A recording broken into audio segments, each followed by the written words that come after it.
नमस्कार, स्वागत है आपका तहलका डिजिटल में। मैं हूं दिग्विजय चौहान। नजर डालते हैं आज की उत्तराखंड उत्तर प्रदेश की बड़ी खबरों के ऊपर। उत्तराखंड को नशा मुक्त बनाने की मुहिम के तहत रुड़की में हरिद्वार ड्रग विभाग और पुलिस की एक संयुक्त टीम ने एक बड़ी कार्रवाई की है। रुड़की के सिविल कोतवाली क्षेत्र के गांव चौरासी में छापेमारी कर भारी मात्रा में नारकोटिक्स कैप्सूल और सिरप सहित कई नशीली दवाइयां बरामद की गई हैं। पुलिस ने मौके से मेडिकल स्वामी को हिरासत में ले लिया है, जो कि पूछताछ में बिना लाइसेंस के ही इस मेडिकल स्टोर का संचालन कर रहा था। यह कार्रवाई नशे के कारोबार पर लगाम लगाने की दिशा में एक महत्वपूर्ण कदम है। कल देर रात्रि हमें सूचना मिली थी लंडौरा के चौरासी गांव से कि वहां पर किसी के द्वारा नारकोटिक दवाइयां सप्लाई की जा रही है और हमने एएनटीएफ और वहां की पुलिस के साथ वहां पर छापा मारा और एक जो प्रेमाइसिस था मेडिकल स्टोर, उसके पास लाइसेंस नहीं मिला और उसका नाम जो है शाहरुख है और वहां से लगभग 4 लाख तक की जो नारकोटिक दवाइयाँ हैं वो सप्लाई अभी कल ही उसके पास आई हुई थी और जो सप्लाई हुई है हिमाचल प्रदेश से। हालांकि हिमाचल प्रदेश के जो सोलन से वो आई हुई है, वहाँ पर ड्रग इंस्पेक्टर से भी मैंने संपर्क किया और उन्हें बताया गया इस बात के कि वहाँ पर जो है कोई कंपनी ऐसी है जो भारी मात्रा में दवाइयाँ बना करके हमारे स्टेट में सप्लाई कर रही है। उन्होंने कहा है कि जल्दी ही उस कंपनी में कार्रवाई की जाएगी। 5 को थाना रुड़की एएनटीएफ की हमारी टीम और ड्रग्स इंस्पेक्टर की जो टीम की संयुक्त कार्रवाई में ग्राम चौरासी के एक मेडिकल स्टोर पे कार्रवाई की गई थी, जिसमें मेडिकल स्टोर में बिकने वाली साइकोट्रोपिक ड्रग्स के बारे में एक संयुक्त कार्रवाई में करीब 4800 कैप्सूल हमारे ट्रामाडोल के और कफ सिरप वगैरह भारी मात्रा में इसमें मिला है। पुलिस के द्वारा संयुक्त कार्रवाई में इन सबको पकड़ा गया है। इसमें एक व्यक्ति शाहरुख जो इसका संचालन करता था उसको पकड़ा गया है। इस संबंध में हरिद्वार पुलिस माननीय मुख्यमंत्री जी के ड्रग फ्री उत्तराखंड के जो अभियान है उसको आगे बढ़ाते हुए हम लोग इस पर कार्रवाई लगातार कर रहे हैं। मैं आप ये संदेश भी देना चाहता हूं कि जो भी व्यक्ति मेडिकल स्टोर पर कार्य कर रहे हैं वो इस तरीके की साइकोट्रोपिक ड्रग्स को गलत तरीके से ना बेचे। अगर वो इस तरीके की कार्रवाई करते हैं तो उनके खिलाफ सख्त वैधानिक कार्रवाई की जाए। वहीं रुड़की के मंगलौर कस्बे में ऑपरेशन सिंदूर की सफलता के बाद भारतीय जनता पार्टी के कार्यकर्ताओं के द्वारा एक तिरंगा यात्रा निकाली गई। भाजपा के मंडल अध्यक्ष शोभित गुप्ता के नेतृत्व में निकाली गई इस तिरंगा यात्रा में रुड़की की मेयर अनीता अग्रवाल मुख्य अतिथि के रूप में शामिल हुई। भाजपा के नेताओं ने इस कार्रवाई को परमाणु शक्ति संपन्न देश पर एक अभूतपूर्व कार्रवाई बताया और कहा कि भारत ने पहली बार सिंधु जल समझौता तोड़ा है। ऑपरेशन सिंदूर की सफलता के बाद पूरे देश भर में भाजपा जहां तिरंगा यात्रा निकाल रही है, वहीं इसी सिलसिले में रुड़की में भी यह तिरंगा यात्रा निकाली गई, जिसमें बीजेपी के कई कार्यकर्ता और कई नेता मौजूद रहे। आज यहाँ पे शौर्य रथ यात्रा निकल रही है। सैनिकों के लिए बहुत बहुत आदरणीय हमारे नरेंद्र मोदी जी को बहुत बहुत धन्यवाद करती हूँ, उनको प्रणाम करती हूँ और सैनिकों को मैं बहुत बहुत धन्यवाद करती हूँ कि आज उन्होंने जाके और इतना बड़ा किया है, तो मैं बहुत बहुत सबको धन्यवाद करती हूँ। मंगलौर विधानसभा में तिरंगा यात्रा आज रुड़की मेयर आदरणीय श्रीमती अनीता अग्रवाल जी के नेतृत्व में अभी यहाँ से निकलेगी और ये है कि मंगलौर विधानसभा में इसका मैसेज ये जाएगा कि हमारी जो सेना ने कुशल नेतृत्व के अंदर जिस तरह पाकिस्तान को मुंह की चटाई है, उसके उल्लास के रूप में ये तिरंगा यात्रा निकाली जा रही है।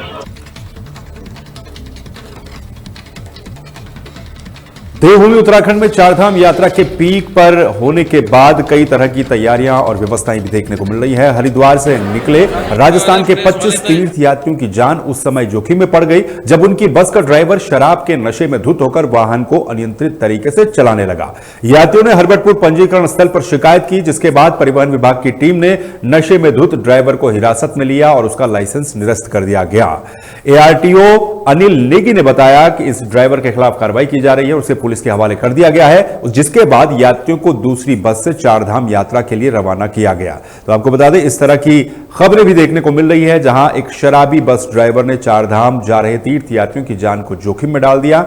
हालांकि इसी बीच यात्रियों ने भी सूझबूझ दिखाई और परिवहन विभाग की तरफ से भी सूझबूझ दिखाई गई। इस चालक का चालान करके इसका लाइसेंस फिलहाल के लिए निरस्त कर दिया गया है और इसे पुलिस के हवाले कर दिया गया है। हरबटपुर हमारे चेक पोस्ट है और यहाँ पर यात्रा के लिए जो वाहन जाते हैं उनका ग्रीन कार्ड और ट्रिप कार्ड चेक किया जाता है। तो उसी के दौरान उसी दौरान ये पाया गया कि एक बस है जो चारधाम यात्रा के लिए संचालित हो रही है, उसके चालक की गतिविधियों से हमारे जो स्टाफ है उनको कुछ शक हुआ और फिर अब जब उसको चेक किया गया तो वो जो तय मानक हैं उससे अधिक शराब के नशे में पाया गया है, जिसके बाद जो मोटर वाहन अधिनियम की धारा 185 है उसके अंतर्गत उसका चालान किया गया है और वाहन को नियुक्त किया गया है, साथ ही चालक को भी पुलिस के सुपुर्द नियमानुसार सुपुर्द किया गया। सर कितनी दूर तक शराब के नशे में वाहन चलाया और कितने यात्री बस में सवार थे? अभी तो जो जानकारी मिली है उसके अनुसार तो ये हरिद्वार से वाहन आ रहा था और चारधाम के लिए जा रहा था। वाहन में 27 लोग सवार थे। कहाँ के यात्री थे? ये लोग राजस्थान चूरू के हैं। अभी हमने उनके लिए दूसरी बस की व्यवस्था करवाई है, लोग अपने यहाँ पर हरबटपुर चेक पोस्ट पर ही आराम करें। देखिए जो मोटर वाहन अधिनियम में जो निर्धारित नियम है उनके अनुसार वाहन चालक को तो अभी वाहन को भी बंद कर दिया गया है, वाहन चालक को भी वाहन चालक के खिलाफ मुकदमा हो गया है, पुलिस के सुपुर्द कर दिया गया है। साथ ही वाहन चालक का जो डीएल है उसके खिलाफ 3 महीने के लिए डीएल भी सस्पेंड हो जाएगा। सर हम राजस्थान से चारधाम की यात्रा के लिए निकले थे। आज सुबह हरिद्वार से हमने गाड़ी हायर किया, 2 टूरिस्ट बसें, उनमें एक गाड़ी का ड्राइवर है वो ड्रिंक किया हुआ था बहुत ज्यादा। तो हम ऋषिकेश से आपका हरबटपुर तक पहुंचे तो बीच में एक झटका लगा था, हमें डाउट हुआ कि ड्राइवर कहीं पिया हुआ है। हमने हरबटपुर में आके प्रशासनिक अधिकारियों से हमने बात की, मैंने कहा हम ये ड्राइवर है इसको चेक करो। चेक करने पर पाया गया कि 173 पॉइंट ड्रिंक किया हुआ है इसने। इसके बाद में ARTO साहब आए, उन्होंने तुरंत कार्रवाई करने का आश्वासन दिया, हमारे सामने कार्रवाई की, हम संतुष्ट है ARTO की कार्रवाई से। मगर हम दानी सरकार से ये डिमांड करते हैं कि ये कितने करोड़ों श्रद्धालु आते हैं आपके उत्तराखंड में और इस तरह की एक घटना, हजारों में घटना नहीं होती मगर एक घटना हो जाती है तो वो इंटरनेशनल मुद्दा बन जाता है और मुद्दे की कोई बात नहीं है। 25 जाने चली जाती है, बाइक भी हादसा हो जाता है, तो दानी सरकार के लिए। अगली खबर उत्तराखंड के दिनेशपुर से है। दिनेशपुर के जाफरपुर में जल निकासी की समस्या विकराल रूप ले चुकी है।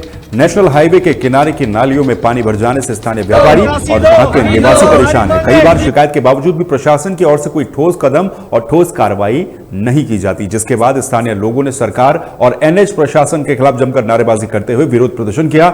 उनका आरोप है कि NH वालों ने उनकी नालियां बंद कर दी हैं, जिससे बरसात में कई फुट पानी वहां पर जमा हो जाता है और आवाजाही में भारी दिक्कतों का सामना करना पड़ता है।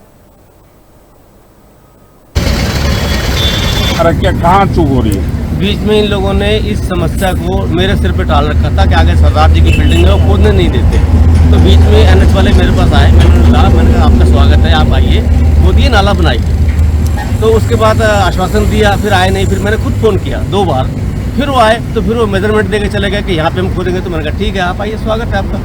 लेकिन खोदते भी नहीं है, आते भी नहीं है, बनाते भी नहीं है, बस बातें बनाते हैं। ये स्थिति बनता है 2-2 फुट पानी यार हो जाता है और सारा दुकानदारी सबको खराब हो रहा है यहाँ पे और निकासी का कोई व्यवस्था नहीं है। गांव का पानी, कॉलोनी का, फैक्ट्री का सब निकासी यहीं से चालू होता है। ये है कि यहाँ पे जो काफी टाइम से नाला बना हुआ था वो NH के द्वारा तोड़ दिया गया था।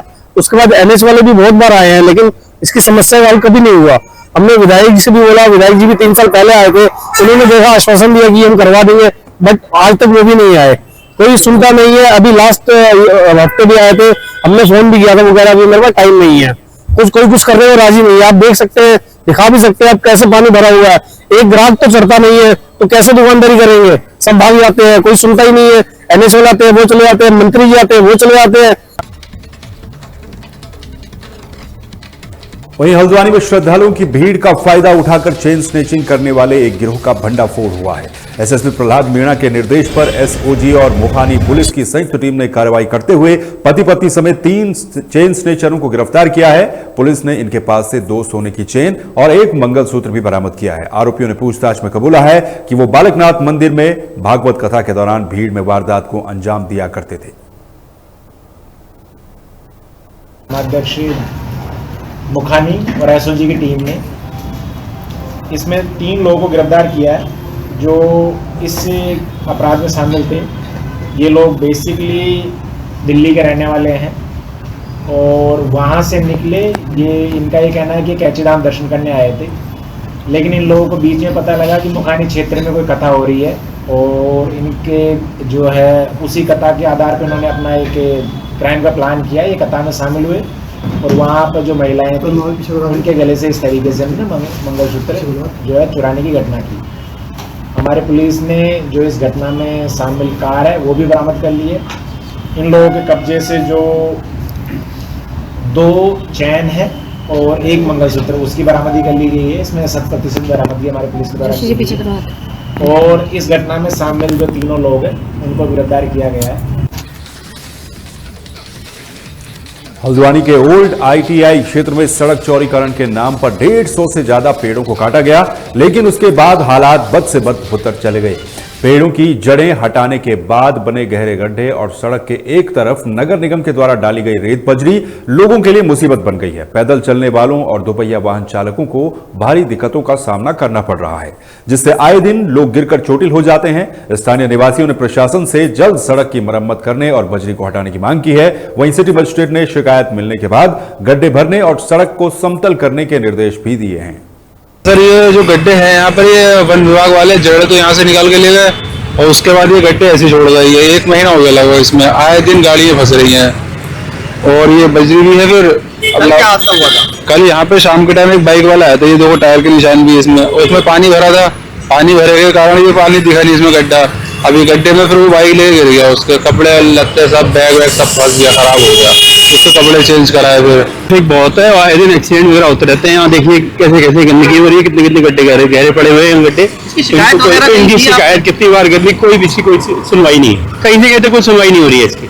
क्या नाम है आपका? मेरा नाम गिरीश कुमार शर्मा। कल भी कोई घटना हुई है यहाँ पर? जी हाँ, कल भी वो 2 लड़के सांड आपस में, तो उसमें 2 बच्चे बच भी गए यहाँ पर। और इस फोटो वाले का तो एक्सीडेंट हो गया, बच भी गया, तो उसके तो बहुत चोट आई है मोटरसाइकिल में। कि मंडी से 3 पानी के बीच करीब 150 से अधिक पेड़ की जड़ें जो पूर्व में रह गई थी उनको विभाग के द्वारा उखाड़ा गया था और वन निगम के द्वारा एक कार्य किया गया। हालांकि जिस समय ये जड़ें निकाली गई उस समय भी कोशिश की गई थी कि उनको लेवल किया जाए, भरान किया जाए, लेकिन हाल के समय में चूंकि बारिश हुई है तो कई जगह पर मिट्टी बैठ गई है और पुनः गड्ढे जो है परिलक्षित हो रहे हैं। ये प्रकरण संज्ञान में आते ही लोक निर्माण विभाग को निर्देश दिए गए हैं और आज उनके द्वारा मशीन मोबिलाइज की जा रही है और उम्मीद कर रहे हैं कि 1 से 2 दिन में इसको लेवल और ड्रेसिंग करते हुए ठीक कर दिया जाएगा।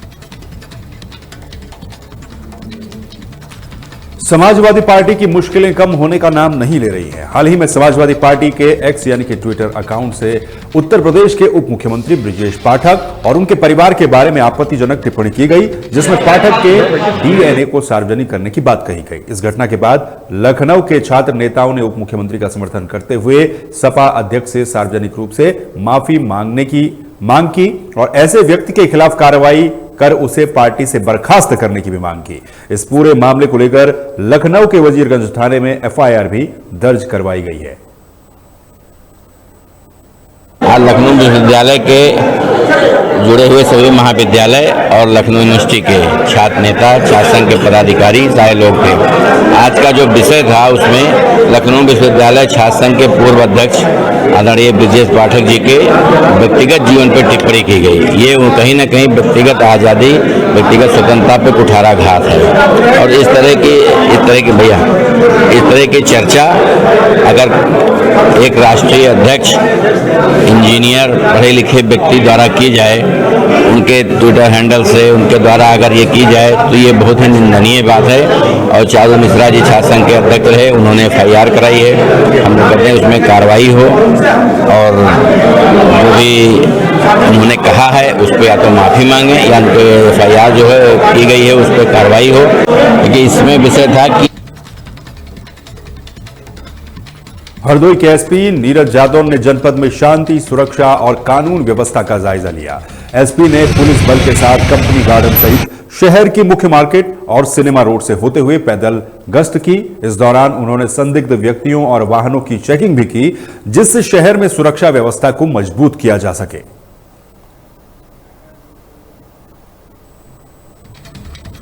वहीं महाराजगंज के नए जिलाधिकारी संतोष कुमार शर्मा ने गुरुवार को अपना कार्यभार ग्रहण कर लिया है।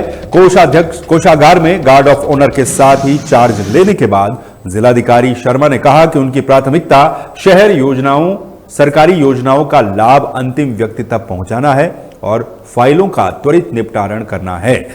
उन्होंने कहा कि जनता दर्शन और IGRS पोर्टल पर आने वाली शिकायतों पर समयबद्ध तरीके से निस्तारण किया जाएगा और तहसील व थाना स्तर पर ही जनता की समस्याओं का समाधान सुनिश्चित किया जाएगा। इससे पहले संतोष कुमार शर्मा अयोध्या नगर निगम में नगर आयुक्त के पद पर कार्यरत थे। प्रदेश का एक बहुत ही महत्वपूर्ण जनपद है और यहाँ पर जो शासन की प्राथमिकता है वो हम लोगों की प्राथमिकता है। जन समस्याओं का निस्तारण प्रदेश में ये सर्वोच्च प्राथमिकता है और इस जनपद की प्राथमिकता रहेगी। इसके साथ साथ हमारे लॉ एंड ऑर्डर है, कानून व्यवस्था, शिक्षा, स्वास्थ्य और रेवेन्यू के हमारे जो भी केसेज हैं, रेवेन्यू वर्क और साफ सफाई, स्वच्छता, गोवंश संरक्षण, ये सारी प्राथमिकताओं के अंदर हैं और हम लोग सारे प्राथमिकता के कार्यों को बहुत ही गंभीरता के साथ इसको निष्पादित करेंगे।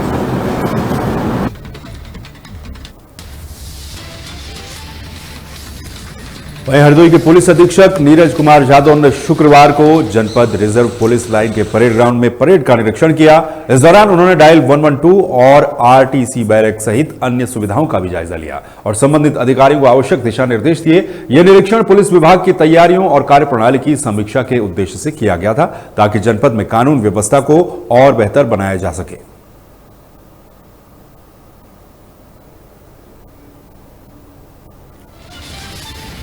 कौशाम्बी में न्याय की एक अविश्वसनीय कहानी सामने आई है, जहां हत्या और हत्या के प्रयास में 43 वर्षों तक आजीवन कारावास की सजा काट रहे 103 साल के बुजुर्ग व्यक्ति लखन लाल को इलाहाबाद हाईकोर्ट ने बाइज्जत बरी कर दिया है। लखन लाल को 1977 में एक हत्या के आरोप में जेल भेजा गया था और 1982 में जिला अदालत ने उन्हें आजीवन कारावास की सजा सुनाई थी। हार न मानते हुए उन्होंने हाईकोर्ट का दरवाजा खटखटाया और आखिरकार जिला विधिक सेवा प्राधिकरण की मदद से उन्हें न्याय मिला। लंबी कानूनी लड़ाई के बाद मिली इस रिहाई से उनके परिजनों की आंखें खुशी से नम हैं, आंखें आंसू से छलक उठी। जेल अधीक्षक ने बताया कि हाईकोर्ट के आदेश पर मंगलवार को कागजी कार्रवाई पूरी कर उन्हें परिजनों को सौंप दिया गया है। आप खुद ही अंदाजा लगाइए, 43 साल की कानूनी लड़ाई और 103 साल की उम्र में ये बुजुर्ग व्यक्ति जेल से रिहा हुए हैं। से आजीवन कारावास की सजा हुई थी और उस कारावास के विरुद्ध सन 1982 में लखनपुर मंगली पासी ने माननीय उच्च न्यायालय इलाहाबाद में अपील प्रस्तुत की थी। अपील के दौरान और जमानत में रिहाई के दौरान उसके खिलाफ वारंट निर्गत हुआ था और वारंट के एग्जीक्यूशन में वो जिला कारागार में नियुक्त किया गया था। हमने उसकी मदद की और माननीय उच्च न्यायालय में उसको अधिवक्ता दिलाया, उसकी पैरवी कराई और वो रिहा हुआ है। उसकी उम्र लगभग 103 साल के करीब थी। क्या घटना आपके साथ घटी थी और कैसे आप बरी हुए हैं? हमें साहब बहुत झेरा जी है, अब पढ़िया आ गए, हमें जज साहब छोड़ दिए, हमको घर में रहा चाहे। तो खुश हैं आप कोर्ट के फैसले से? हाँ साहब खुश हैं। लखन सन ऑफ मंगली पासी ये दिनांक 1/12/2024 को इसकी जिला कारागार में आमद हुई थी।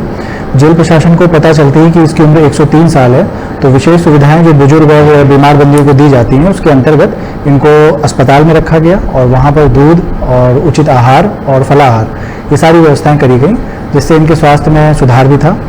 इस क्रम में आगे 2/5/2025 को माननीय हाईकोर्ट से ऑर्डर आता है कि इनको बाइज्जत बरी कर दिया जाए और इनको जिस कारागार में भी निरुद्ध हो वहाँ से इनको तत्काल छोड़ा जाए। और इस क्रम में ये ऑर्डर ASJ 8 प्रयागराज को ये ऑर्डर दिया गया, जिस क्रम में रिहाई आदेश इनका 20/5/2025 को जिला कारागार को प्राप्त हुआ और तत्काल कार्रवाई करते हुए इनको इनकी पुत्री को जेल प्रशासन ने सकुशल सुपुर्द किया और यह भी इंश्योर किया कि ये अपने घर पर। बड़ी खबरों के इस बुलेटिन में फिलहाल के लिए बस इतना ही, लेकिन बाकी खबरों के लिए आप देखते रहिए तहलका डिजिटल। नमस्कार।